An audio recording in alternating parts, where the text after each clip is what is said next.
Andrew Harrington at AHV Associates. We are an investment banking boutique based here in London, focused on M&A capital raising in the hospitality sector. It's very useful. Operational real estate is very much a focus for investors at the moment because it provides operational risk, which is a very good way of investing in an inflationary environment, where, particularly in a sector like hospitality, where the number of variables is quite small. It's easy to understand, and there's decades worth of track record. Well, we're on the advisory side, so it is impacting our business because more and more capital raisings and mergers and acquisitions relate to operational real estate companies, and so therefore we're required to give more and more advice in that sector. Well, I don't think it's a short-term thing. It's a long-term trend.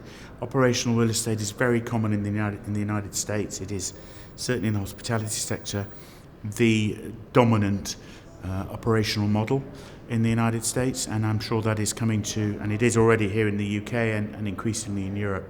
So I do not think it's a short-term phenomenon. It is very much a long-term phenomenon, and as I said, in an inflationary environment, it is a very good way in which owners can get compensation for inflation risk. The traditional real estate investors don't understand it. They feel very uncomfortable with it. They perceive risks that really are illusory, but the way that they've traditionally invested, which is leases, is something they feel a lot more comfortable with, and it will take some time for them to get educated. But they will, just like in the US, as I say, a lot of real estate investors are perfectly happy in investing in operational real estate. My panel was about operating structures in the current market, or words to that effect, and we talked a lot about operational real estate. We talked a lot about leases and how inadequate they were in the current market to compensate for inflationary risk, and we had a fairly robust discussion around those issues.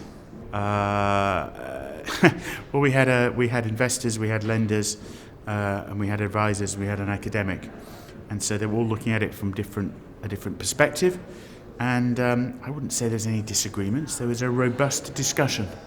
The attractiveness of operational real estate to some investors, and to all investors really. There was a discussion really about the relative risks, etc., and whether or not leases were a good idea. But it was a robust discussion which everybody enjoyed.